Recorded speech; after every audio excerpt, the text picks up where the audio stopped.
All right, so been a while. It's now September 29th. Um, since I did one of these vlogs, I posted, I don't even know how many, at least about 10 episodes or so.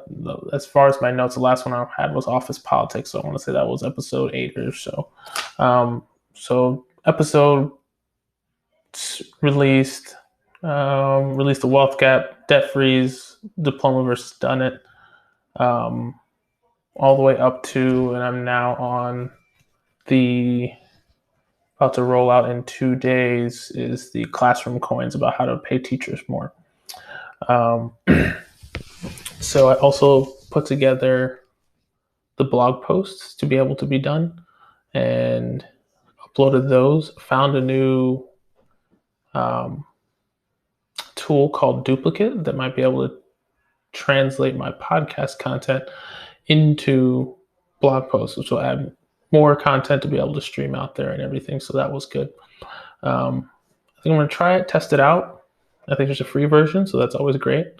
I did also set up for all the other vlogs like this, as far as the learning vlogs, to set up twice a day. So those are supposed to drop on the YouTube channel every Tuesday and Thursday, which will add more content to the channel all the time on a recurring basis. So that was helpful. And then started to kind of take a look at my process, match the personal and Ideaprov link pages and content, so that way I manage my own profile more, and have my posts go to the Ideaprov page, and then I can use that as extra content as well. So been streamlining some of my processes a little bit over time. Trying to focus on Instagram, Twitter, LinkedIn, and Facebook is just there because it's also part of the package. Switched from Crowdfire to Loomly. It's just a little bit better interface, easier to use. Did have to up the plan to, I think it was about $30 a month, $35 a month. But I do find I use it a lot more because it's a lot easier to use and more intuitive. So everything's going well. Putting out content, it's a little bit more challenging to find people, to get them scheduled. It feels like I'm getting a lot of people out, but not necessarily a lot of people back and into schedule. So running into a little bit of a lull in the content there, or in the pieces to be able to do the content. Also looking at how much content I want to create versus how much time is going to be required to chop it up. As far as doing an episode, I can do that, chop it up and get that out relatively quickly.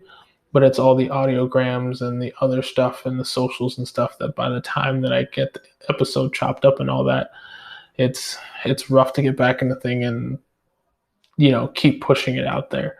So I'm trying to find a way that I can ease back on one and press forward on the other. I think also I do have an invention of the week, or Ideaprov insight of the week. I've been testing that for 2 or 3 episodes now. I'm wondering if I need to keep that because I can even shorten my editing time and allow me to push more time into socializing the podcast, focus on the core elements rather than trying to add other stuff, which will take away more time. So everything's a work in progress. Keep testing, iterate, and change it, and we'll see what we come up with. So more to come.